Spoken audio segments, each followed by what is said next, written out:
Regarding service या फिर contract for service अगर कर रहे हो तो उससे रिगार्डिंग भी पेमेंट गाइस एम्प्लॉयर एम्प्लॉय के रिलेशनशिप में आ सकता है। एजेंट प्रिंसिपल आप कर रिलेशन हो तभी भी आप एम्प्लॉयर एम्प्लॉय हो सकते हो। सैलरी रिसीव्ड बाय पार्टनर हो, पार्टनर आपका सैलरी वगैरह रिसीव, सैलरी या रेम्यूनरेशन नहीं, सैलरी रिसीव कर रहा हो तो वो भी अपनी इस कैटेगरी में आ रहा है। Salary received by proprietor from his proprietorship firm, proprietorship firm through proprietor को कुछ पेमेंट आ रहा है, उस टाइम भी हम एम्प्लॉयर एम्प्लॉय रिलेशनशिप देखते हैं।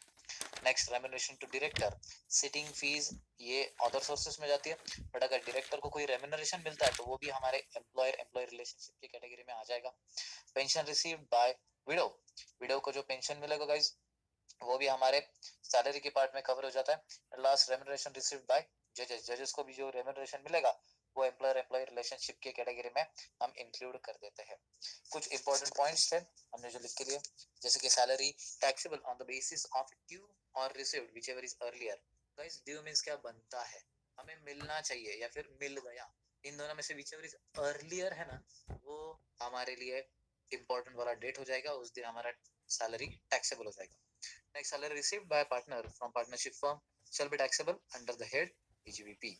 ओके, पार्टनर को पार्टनरशिप फर्म थ्रू कुछ भी अगर सैलरी वगैरह मिलती है तो वो पीजीबीपी में प्राइस चार्ज हो जाएगी।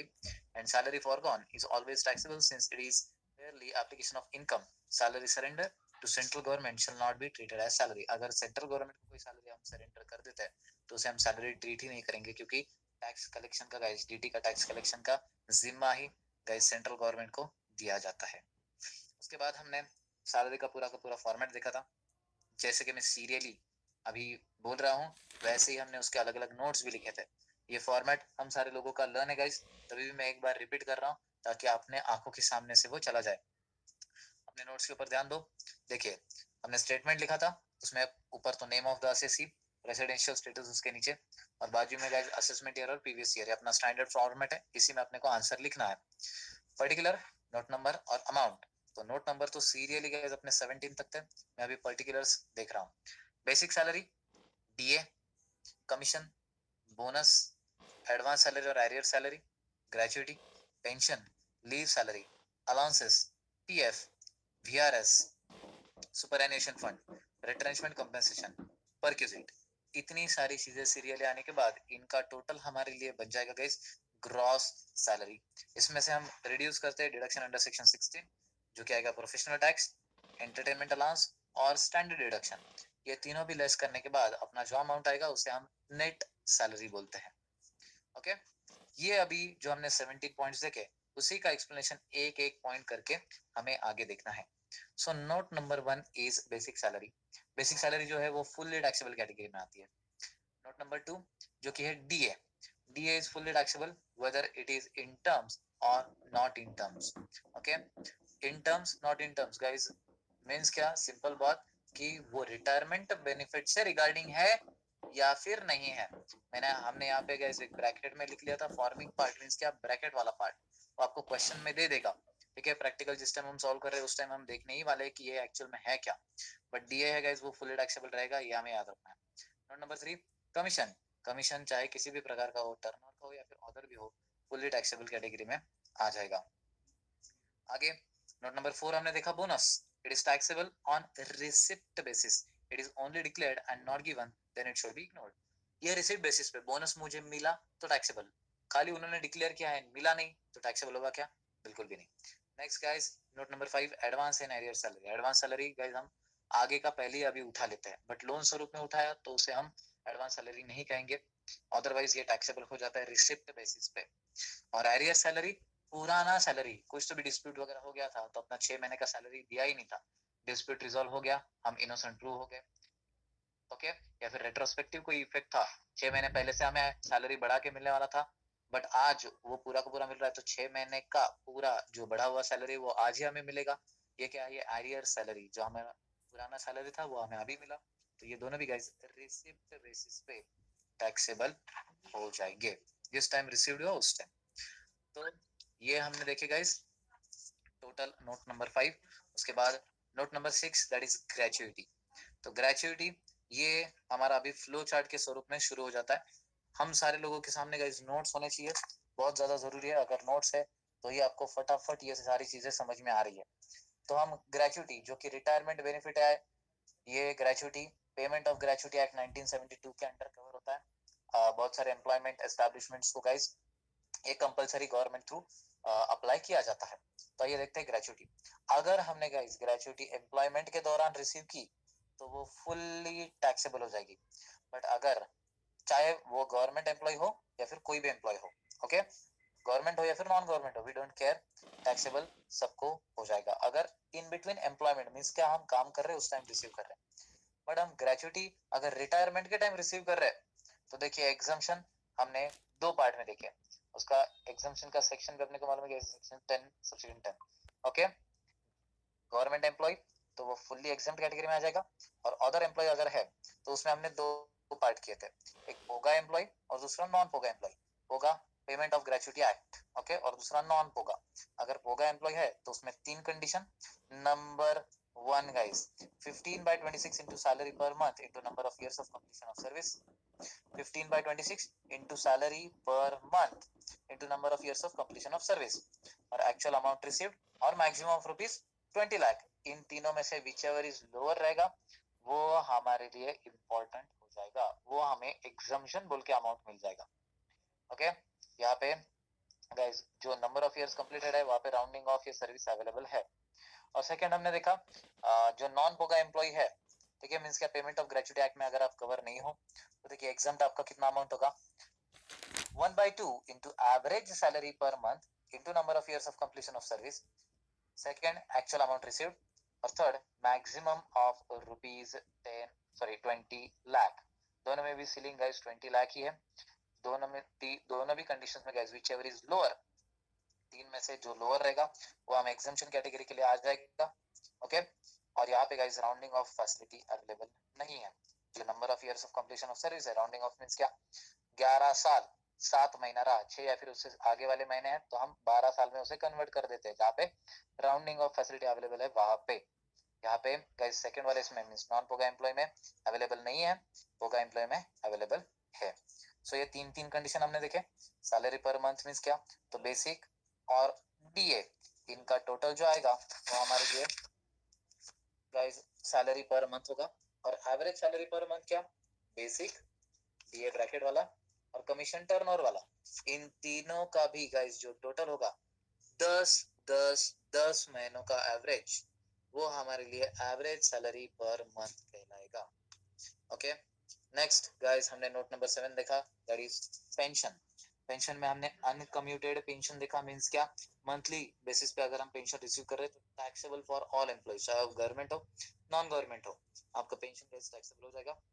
बट अगर कम्यूटेड पेंशन है मींस क्या गाइस, लमसम पेंशन अगर हम उठा रहे हैं तो क्या होगा, देखो exempt under section 10(10)(a), government employee और अदर एम्प्लॉय, दो पार्ट हमने देखे। अगर गवर्नमेंट एम्प्लॉय है तो फुल्ली एग्जम्प्ट, और अगर अदर एम्प्लॉय है तो ग्रेचुटी रिसीव्ड, अगर आप ग्रेचुटी रिसीव कर रहे हो तो वो वाला पार्ट, और ग्रेचुटी रिसीव नहीं कर रहे हो तो दूसरा वाला पार्ट।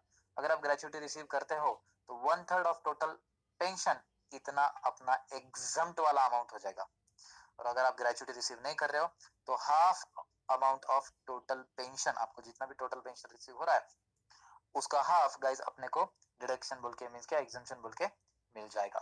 टोटल पेंशन मींस क्या, फुल वैल्यू ऑफ पेंशन हमारे लिए रहेगा। तो ये था नोट नंबर 7 पेंशन। नेक्स्ट हम देख रहे हैं that is leave salary. Please pay attention, leave salary it means encashment of unutilised leave. Leave salary during employment fully taxable for all employees.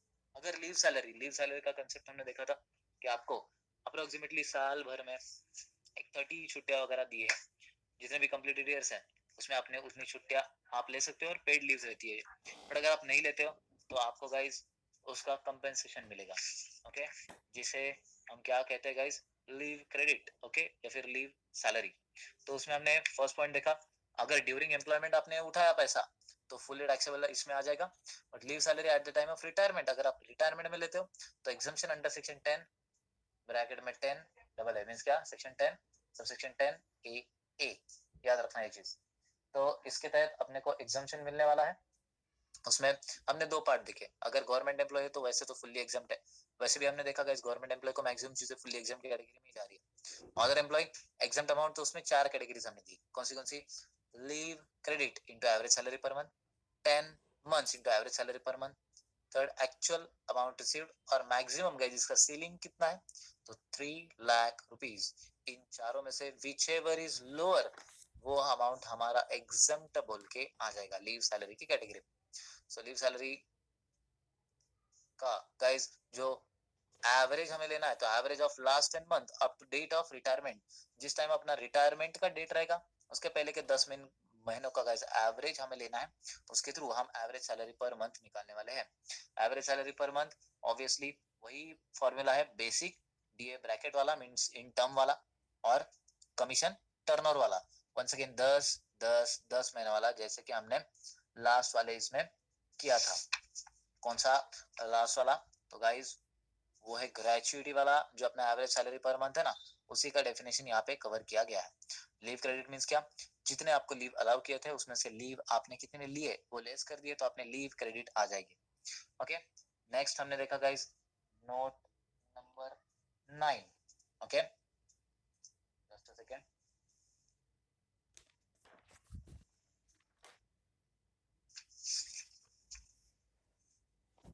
जो कि है अपने अलाउंसेस। ओके, नोट नंबर 9 में हमने अलाउंसेस देखे 14 प्रकार के अलग अलग, फटाफट एक के बाद एक। अलाउंसेस जो डिडक्ट होने वाले, एग्जम्प्ट होने वाले, दैट इज 10-14 में। ओके, तो अलाउंसेस और एग्जम्प्ट अंडर सेक्शन 10-14 हमने ये लिख के लिया।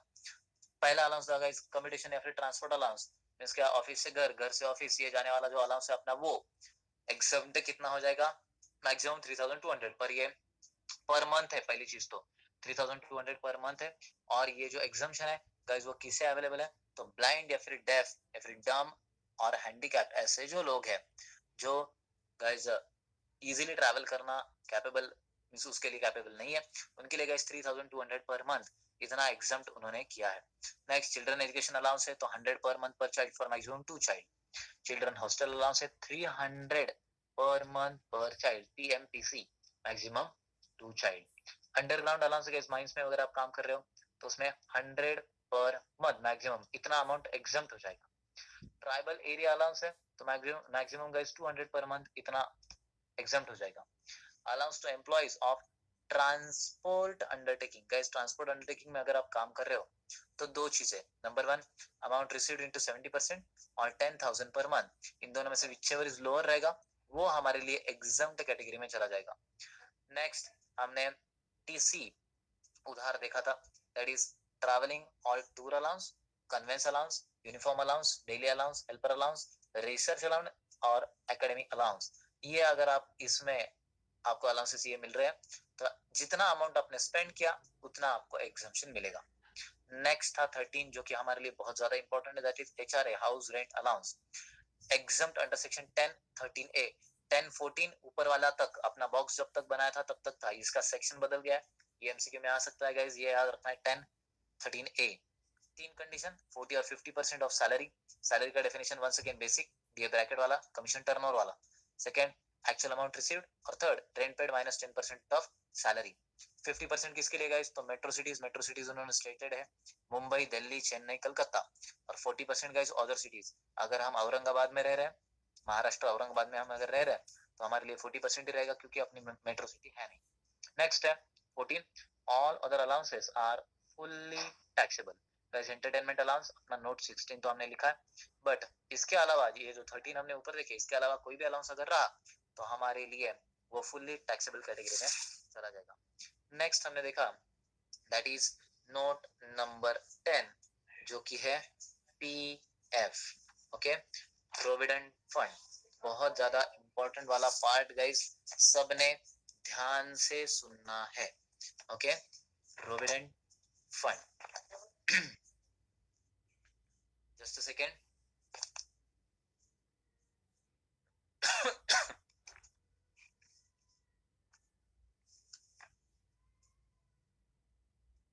चलिए गाइस, नोट नंबर 10 हम ना पीएफ हम स्टार्ट करते हैं, तो उसमें हमने 4 कॉलम देखे। पहला पर्टिकुलर, एसपीएफ, आरपीएफ, यूआरपीएफ। अगर मैं एम्प्लॉय हूं और मेरा ओन गाइस खुद का कंट्रीब्यूशन अगर है तो not an income, not an income, not an income.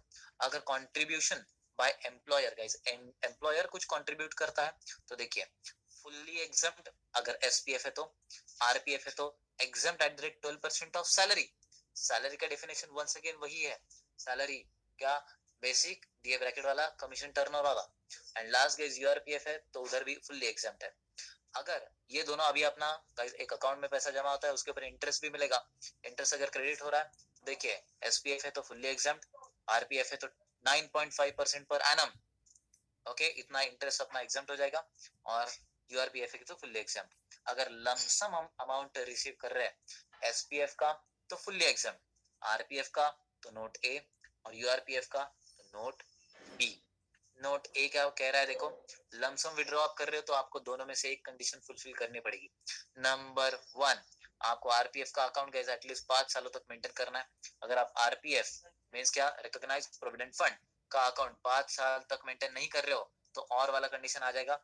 इसमें guys reason beyond your control होना चाहिए, मींस क्या, डेथ हो जाती है या फिर स्ट्राइक या फिर लॉक ऑन या फिर एक्सीडेंट हो जाता है तो उस टाइम आपने 5 साल तक वो अकाउंट मेंटेन नहीं किया तो चल जाएगा।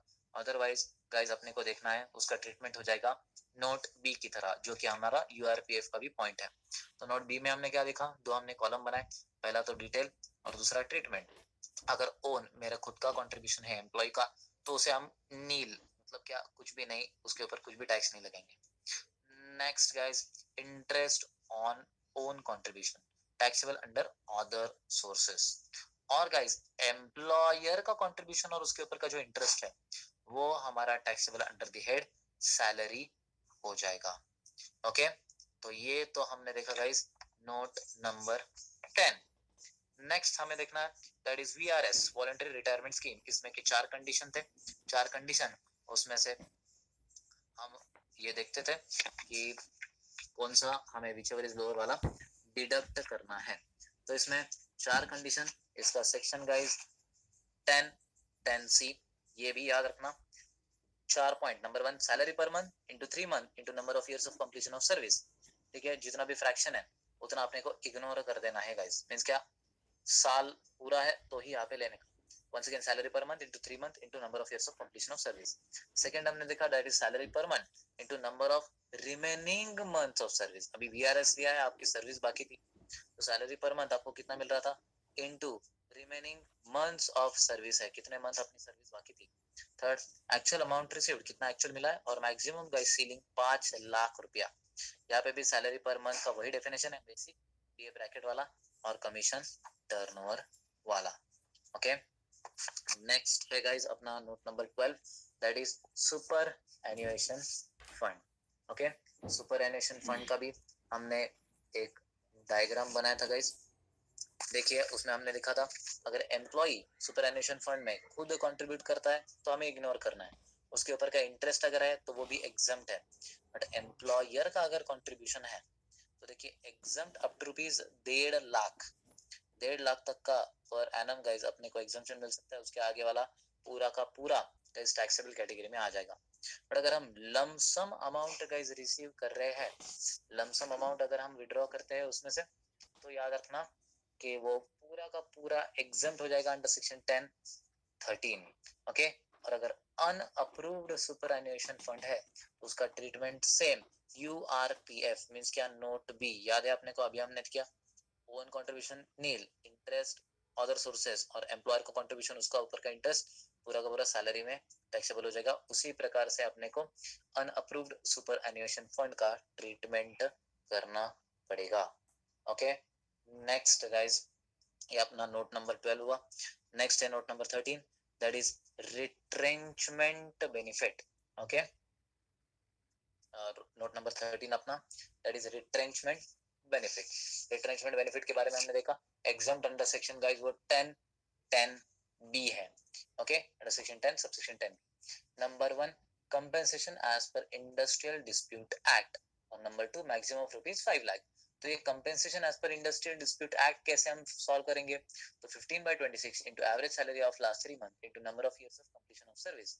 फ्रैक्शन अगर है मींस यहाँ पे rounding off facility guys available है 6 महीना या फिर उससे ऊपर अगर कोई साल में अगर आप जाते हो तो याद रखना उसे राउंड ऑफ करके 1 साल कन्वर्ट कर देना है। ओके, वंस अगेन यहाँ पे भी गाइस सैलरी का डेफिनेशन जो उन्होंने बताया, एवरेज सैलरी ऑफ 3 मंथ्स दिया ना, सैलरी का once again definition basic plus DA bracket वाला प्लस कमीशन टर्नओवर वाला। ओके, ये तो अपना नोट नंबर 13 हुआ। फिर आता है गाइस अपना नोट नंबर 14 नोट नंबर 14 है जो कि है परक्यूजिट्स।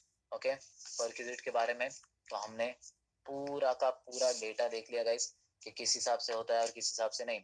परक्यूजिट में और अलाउंस में डिफरेंस क्या है तो वो भी हमने देखा था।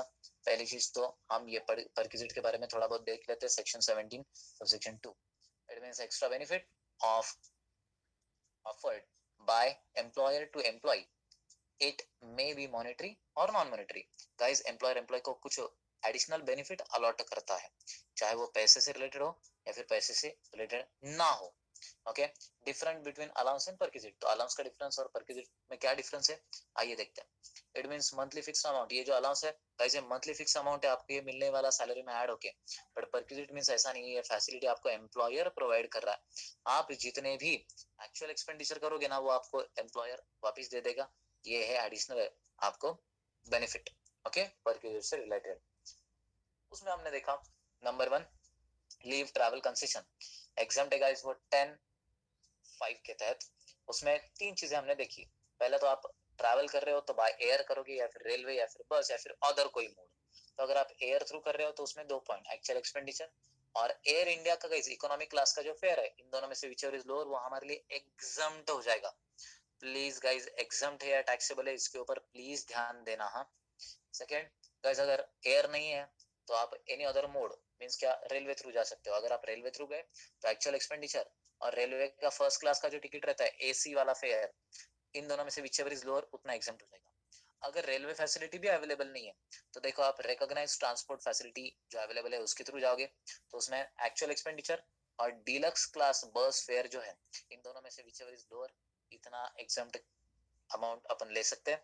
एंड लास्ट, अगर रिकॉग्नाइज ट्रांसपोर्ट फैसिलिटी भी अवेलेबल नहीं है मींस क्या ना एयर ना रेल ना बस, तो कोई भी और अगर फैसिलिटी अवेलेबल है अदर देन दिस थ्री तो एक्चुअल एक्सपेंडिचर और रेलवे का फर्स्ट क्लास का सेम डिस्टेंस सिमिलर डिस्टेंस का जितना भी फेयर रहेगा ना इन वो अमाउंट इन दोनों में से व्हिचएवर इज लोअर उतना हम एग्जम्प्ट कर देंगे।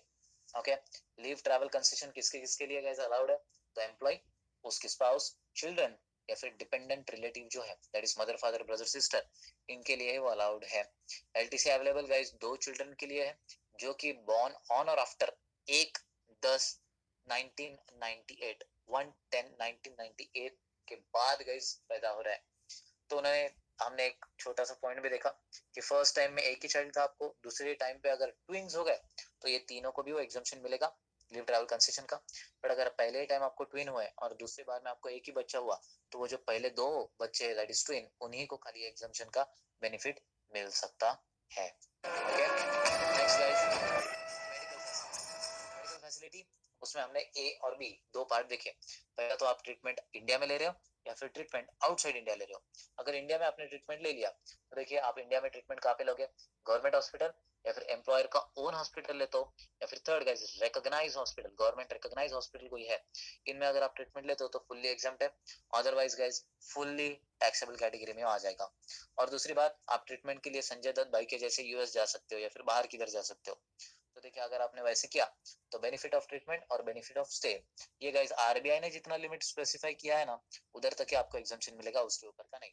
और बेनिफिट ऑफ ट्रैवल, अगर आप ट्रैवल कर रहे हो it is fully exempt if gross total income is up to ₹2 lakh, otherwise it is fully taxable. अगर आपका जीटीआई 2 लाख तक है तो फुल्ली एग्जम्प्ट हो जाएगा, अदरवाइज आप जो ट्रैवलिंग कर रहे हो गाइस वो पूरा पूरा का पूरा टैक्सेबल हो जाएगा। इसमें हमने नोट्स लिखे जो कि बहुत इंपॉर्टेंट है। अगर इंश्योरेंस प्रीमियम है तो वो फुल्ली एग्जाम कैटेगरी में आएगा। Exemption for treatment is allowed for किसके किसके लिए गाइस ट्रीटमेंट अलाउड है, employee, spouse, children and dependent relative. Dependent relative में कौन कौन आएगा, mother father brother sister. Okay guys, exemption of stay and travel, stay and travel वहां पे रहने का और यहाँ से जाने का एग्जाम्पशन जो है किसके किसके लिए अलाउड है तो 1 पेशेंट जो खुद जा रहा है और उसके साथ एक ही अटेंडेंट, इसलिए पूरा का पूरा फैमिली ले जाके आप उसमें एग्जाम्पशन नहीं मांग सकते। फिर हमने थर्ड देखा गाइस दैट इज लोन। अभी हमने ये देखा कि एम्प्लॉयर एम्प्लॉय को गाइस कंसेशनल रेट में लोन दे सकता है, तो उसमें टैक्सेबल अमाउंट कितना हो जाएगा। क्या मैंने एग्जाम्प्ट बोला है क्या, नहीं, मैं गाइस टैक्सेबल अमाउंट के बारे में बोल रहा हूँ। Amount of loan into SBI का interest rate minus actual interest rate.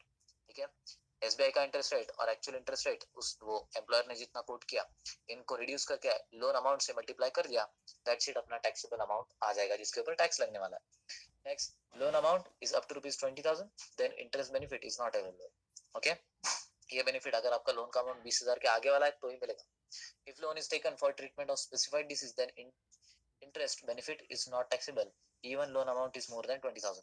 आपका लोन का अमाउंट गैस 20,000 से आगे है, बट आपने जो लोन लिया है वो स्पेसिफाइड डिसीज के ट्रीटमेंट के लिए लिया है, तो याद रखना आपको वो फुल्ली एग्जम्प्ट कैटेगरी में वो डाल देता है। गिफ्ट, फोर्थ नंबर, अगर कैश में है तो फुल टैक्सेबल, काइंड में है तो पूरे साल में गाइस टोटल मिला के भी 5,000 से आगे नहीं जाना, अगर गया तो फुल्ली टैक्सेबल हो जाएगा। Next, employee stock option plan guys, fifth number, it means company offers share to employee at a concessional rate. Share खुद ही कंपनी खुद ही के एम्प्लॉयज को गाइस कंसेशनल रेट में शेयर दे रही है, तो टैक्सेबल अमाउंट कितना हो जाएगा? Fair market value of share minus issue price. 100 रुपए का मार्केट पे चल रहा है शेयर, आप कंसेशनल रेट में 75 में दिया तो 25 रुपीज पर शेयर, इतना अपना टैक्सेबल अमाउंट आ जाएगा। ओके, एफएमवी जो है मींस फेयर मार्केट वैल्यू जो है, जिस दिन उसने stock option plan guys execute किया उस दिन का हमें फेयर मार्केट वैल्यू लेना है। Next, use of movable asset, अगर आप मूवेबल एसेट यूज कर रहे हो कंप्यूटर लैपटॉप है तो फुल्ली एग्जाम कैटेगरी में आ जाएगा। अदर एसेट्स है तो देखिए हमें दो चीजें देखनी है, किसका एसेट है वो। अगर ओन बाय एम्प्लॉयर है तो वो पर्टिकुलर एसेट का 10% ऑफ कॉस्ट इतना टैक्सेबल हो जाएगा, और अगर उसने हायर किया है तो हायर चार्जेस जितने भी एम्प्लॉयर पे करेगा वो हमारे लिए टैक्सेबल अमाउंट हो जाएगा।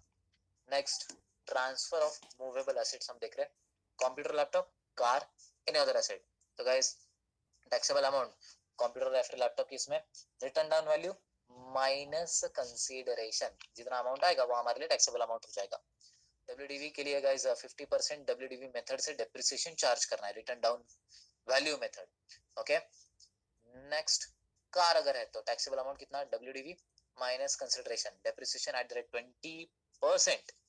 ओके, पहले 50 था, यहाँ पे 20 है, एंड लास्ट टैक्सेबल अमाउंट है is equals to WDV minus consideration that is depreciation at the rate 10% of SLM. Guys straight line method है यहाँ पे, तो इसका लाइफ ही 10 साल हो गया, ये अपने को मालूम है इन्हीं अदर एसेट का। ओके, डेप्रिसिएशन जो गाइस वो पूरे के पूरे जो कंप्लीट ईयर है ना उसी को अपने को चार्ज करना है इसमें। नेक्स्ट है लंच फैसिलिटी, तो 50 रुपया पर मील तक अपने को गाइस एग्जम्प्ट उन्होंने किया है। अगर टी कॉफी ब्रेकफास्ट देता है तो नॉट टैक्सेबल, और रिमोट एरिया में भी आपको अगर लंच फैसिलिटी प्रोवाइड कर रहा है तो वो भी हमारे लिए नॉट टैक्सेबल कैटेगरी में आ जाएगा। नेक्स्ट है हमारे लिए बहुत important, that is rent free accommodation, house facility अगर आपको कोई प्रोवाइड कर रहा है तो। गवर्नमेंट एम्प्लॉय है तो लाइसेंस फी जितना गवर्नमेंट ने बोला है उतना हमारे लिए टैक्सेबल हो जाएगा, और अगर अदर एम्प्लॉय है उसमें घर अगर एम्प्लॉयर का है तो देखिए 7.5%, 10% और 15% ऑफ सैलरी। सैलरी का डेफिनेशन गाइस, बीड़ी पीते हुए अगर आपने बीए किया तो आप एक दिन सीएम जरूर बनोगे, बीडी बीए सीएम। ओके, तो 7.5%, 10%, 15% ऑफ सैलरी, और अगर आपने हायर किया है तो उसमें दो कंडीशन, 15% ऑफ सैलरी और दूसरा hire charges paid by employer. Once again salary का definition BD BA CM. Furniture भी अगर आप फर्निश्ड अकोमोडेशन दे रहे हो मींस क्या उसके साथ फर्नीचर भी है, और वो फर्नीचर भी गाइस अगर ओनर का है तो फर्नीचर के कॉस्ट का 10% भी टैक्सेबल इसमें ऐड हो जाएगा, और अगर उसने हायर करके आपको दिया है तो higher charges paid by employer जो कुछ भी रहेंगे वो आपके टैक्सेबल कैटेगरी में आ जाएंगे। नोट गाइस हमने लिखे उसके नीचे, 10 लाख तक पॉपुलेशन है तो 7.5%, 10 लाख से 25 लाख है तो 10%, और 25 लाख से आगे है तो 15%। बीडी बीए सीएम जो हमने देखा, basic salary, dearness allowance, bonus, taxable allowances, commission and other monetary income excluding perks. ठीक है, परक्यूजिट छोड़ के ये बीडी बीए सीएम का हमारे लिए गाइस पूरा का पूरा डिटेलिंग आ गया। बीडी बीए सीएम कैलकुलेट करते टाइम परक्यूजिट को कैलकुलेट नहीं करना है। ओके, ड्यू बेसिस पे भी अगर ये हम कंसीडर करते तभी भी करंट पीरियड में जितना कंसीडरेशन मिलने वाला है मींस एडवांस सैलरी या फिर एरियर सैलरी, इसमें बीडी बीएसीएम कैलकुलेट करते टाइम लेना नहीं है। ओके, उसमें कोई भी गाइस रिटायरमेंट बेनिफिट है वो भी बीडी बीएसीएम में ऐड नहीं करना है, और जितने टाइम तक गाइस असिसी ने हाउस होल्ड करके रखा है, ठीक है, ऑक्यूपाइड करके रखना है उसी टाइम पीरियड तक का अपने को BDBSCM का कैलकुलेशन करना है, और पीएफ का भी अमाउंट गाइस या फिर उसके ऊपर का कंट्रीब्यूशन या फिर इंटरेस्ट भी हमें BDBSCM में ऐड नहीं करना है। नेक्स्ट हमने देखा 10, दैट इज होटल बेनिफिट। तो टैक्सेबल अमाउंट गाइस दो, पहला 24% ऑफ सैलरी, सैलरी का डेफिनेशन गाइस BDBSCM, और second hire that is rent charges paid by employer. So 24% of salary BDBSCM once again हो जाएगा उसका भी। उसमें नोट्स, अगर 15 दिन तक आपको अगर जगह शिफ्ट हो जाती है तो होटल में अगर रुका रहे ताकि आप अपना अकोमोडेशन ढूंढ सको, 15 दिनों तक का खर्चा अगर दे रहा है तो वो एग्जाम कैटेगरी में आ जाएगा। Okay, and second in-house facility and hotel facility, if employer recover any rent from employee then such rent shall be reduced from the above taxable amount। जो आप टैक्सेबल अमाउंट अपना आ गया ना, उसमें से गाइस अगर आपने रेंट बोल के उससे वो एम्प्लॉय से कुछ रिसीव किया है ना, तो वो अमाउंट हम लेस कर लेंगे। Next, car facility. Car facility अगर प्रोवाइड कर रहा है, देखिए अगर ऑफिस पर्पस के लिए है तो फुल्ली एग्जम्प्ट कैटेगरी में वो चला जाएगा, बट ऑब्वियसली एम्प्लॉयर के ऊपर बर्डन आ जाएगा कि उसने सर्टिफिकेट वगैरह दिखाना है, पूरे रिकॉर्ड मेंटेन करना है कि मैं ये जो कार है वो ऑफिस पर्पस के लिए ही यूज कर रहा हूँ। Next, car is use for fully personal purpose. अगर आप पर्सनल पर्पस के लिए यूज करते हो तो उसमें दो चीजें, एक तो ओनर की मीन्स एम्प्लॉयर की खुद की कार है, या फिर सेकंड गाइस हायर की है उसने, ठीक है, किधर से तो भी उसने वो कार हायर की है, ऐसा अगर कंडीशन रहा तो देखिए 10% ऑफ कॉस्ट या फिर hire charges paid by employer, इन दोनों में से एक आएगा। उसमें ड्राइवर सैलरी और रनिंग एंड मेंटेनेंस चार्जेस अगर एम्प्लॉयर ने पे की है तो वो ऐड हो जाएंगे, अपना गाइस टोटल अमाउंट आ जाएगा। Next, car is use for partly office and partly personal purpose. अगर POPP है, partly office partly purpose personal sorry, तो देखिए उसमें दो चीजें, कार ओन्ड बाय एम्प्लॉयर और कार ओन्ड बाय एम्प्लॉई। अगर एम्प्लॉई की कार है, employee car owned by employee है और running and maintenance charges employee ही पे कर रहा है तो नो बेनिफिट, मींस क्या कुछ भी टैक्सेबल नहीं होगा। बट अगर running and maintenance charges employer पे कर रहा है तो running and maintenance charges paid by employer उसमें से लेस हो जाएगा गाइस 1800 या फिर 2400 पर मंथ। 1800 कब, अगर 1600 सीसी से कम वाली अपनी कार है तो, और 1600 से ज्यादा सीसी वाली कार है तो गाइस 2400। अगर 1600 सीसी है तभी भी अपने को 1800 ही रुपया पर मंथ डिडक्शन मिलेगा।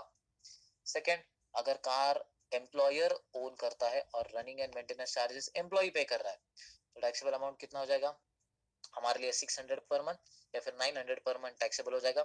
600 किन के लिए, तो 1600 सीसी या फिर उससे कम वाला अगर कार है आपका तो, या फिर 1600 सीसी से ज्यादा है तो 900 पर मंथ इतना हमारे लिए टैक्सेबल अमाउंट हो जाएगा। और अगर एम्प्लॉयर है तो taxable amount guys 1800 per month या फिर 2400 पर मंथ। 1800, 1600 सीसी या फिर उससे कम, और 1600 सीसी या फिर उससे ज्यादा अगर रहा तो 2400 पर मंथ हमारे लिए टैक्सेबल अमाउंट हो जाएगा। ओके, उसमें हमने लिखा अगर ड्राइवर प्रोवाइड कर रहा है तो 900 रुपया पर मंथ उसका एडिशनल चार्ज लगेगा।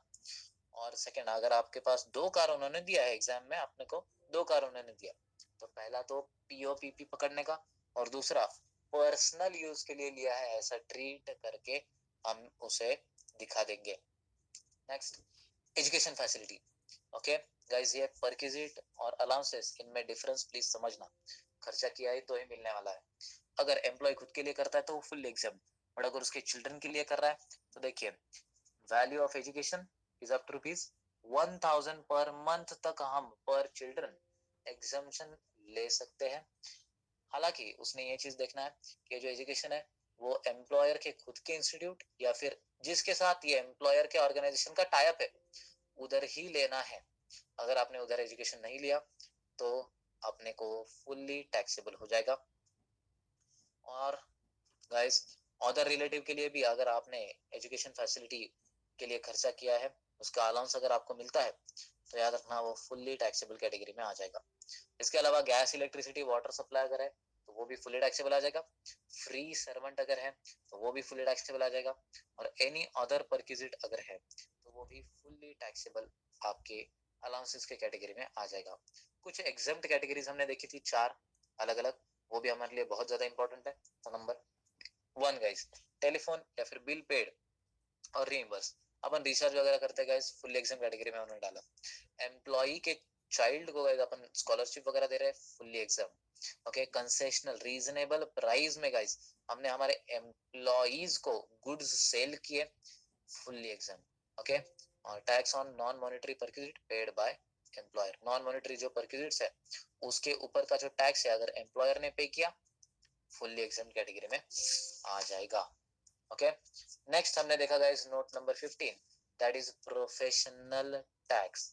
देखिए हमने उसमें दो ही पॉइंट देखे, बहुत ज्यादा इंपॉर्टेंट है। अगर एम्प्लॉयर ने ये पे किया ना, तो याद रखना अपने ऊपर वाले स्टेटमेंट में ये ऐड हो जाएगा और नीचे ये लेस हो जाएगा अंडर सेक्शन 16 में।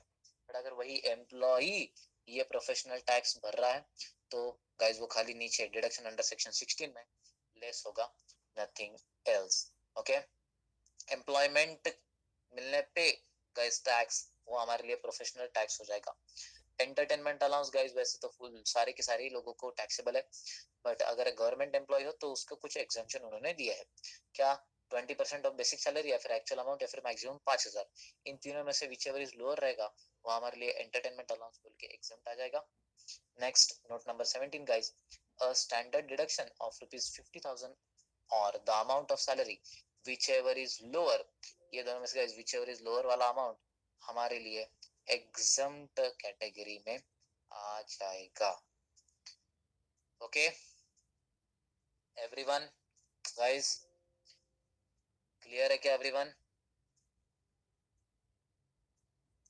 यस मैसेज कीजिए। अपना यहाँ पे पूरा का पूरा गाइस सैलरी का थियरी रिवाइज हो गया है। एक दो बॉक्से बना रह गए खाली आप ही के बेनिफिट के लिए है, तो वो उनके गाइस फोटोज मैं आपको सेंड कर दूंगा। कभी भी अगर आपको कुछ प्रॉब्लम वगैरह आता है सैलरी में तो वो बक्सों को एक बार देख लेना, आपको तुरंत सारी चीजें क्लियर हो जाएगी।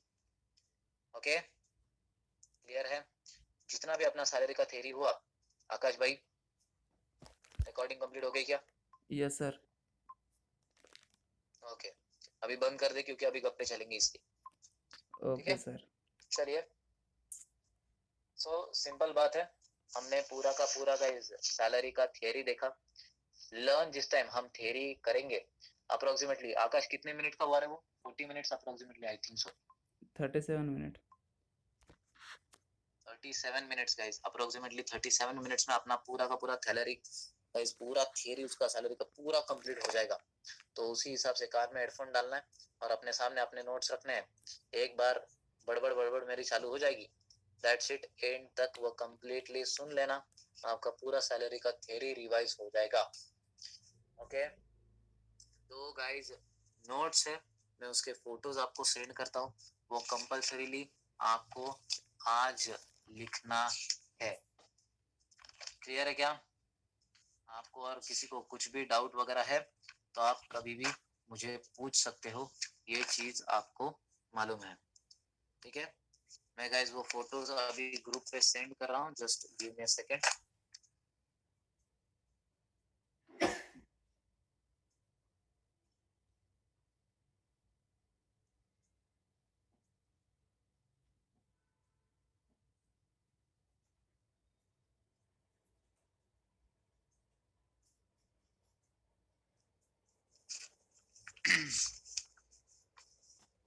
ये अपना आज होमवर्क है, खाली इतना लिखना है, इसका इतना कुछ रिलेवेंसी है नहीं, बट वो आप ही के लिए गाइस गाइडेंस बोल के एक रहेगा। ठीक है चलिए, I'm sending these photos in our group. Where is our group? Attach 1 2 3। ये मैंने सेंड कर दिया गाइस, सीरियल वाइज ही है, वैसे के वैसे ही हमें अपने बुक में लिखना है। Is it clear everyone? सबको सब कुछ लर्न हो गया है? ओके गाइस अपन बहुत बहुत ज्यादा मेहनत ले रहे हैं, प्लीज आपने भी थोड़ा सा मेहनत लेना मैं एक्सपेक्ट करता हूँ आप सब लोगों से। पूरा का पूरा सैलरी हमने अभी लर्न किया है। ठीक है, तो आपने अगर कुछ आपका बाकी रह गया है तो वो लिखना जरूरी है, रिवाइज करना जरूरी है। परसों से गाइज अपना जो प्रैक्टिकल वाला पार्ट है सैलरी के एक्चुअल प्रॉब्लम्स, चाहे वो पूरे मॉड्यूल के हो या फिर वर्क बुक के हो या फिर कोई अदर प्रॉब्लम हो, वो सारे के सारे सॉल्व करना चालू हो जाएगा। ओके, तो गाइस ये तो थ्योरी था, बट थ्योरी का एप्लीकेशन किस हिसाब से होता है वो हम देखेंगे मंडे को। ओके आकाश, ये जो ऑडियो है मुझे सेंड कर, और प्रतीक्षा उसका जो पीडीएफ बनाओगे वो भी आप मुझे सेंड करने वाले हो। ठीक है, क्लियर है क्या? मैसेज करो फास्ट।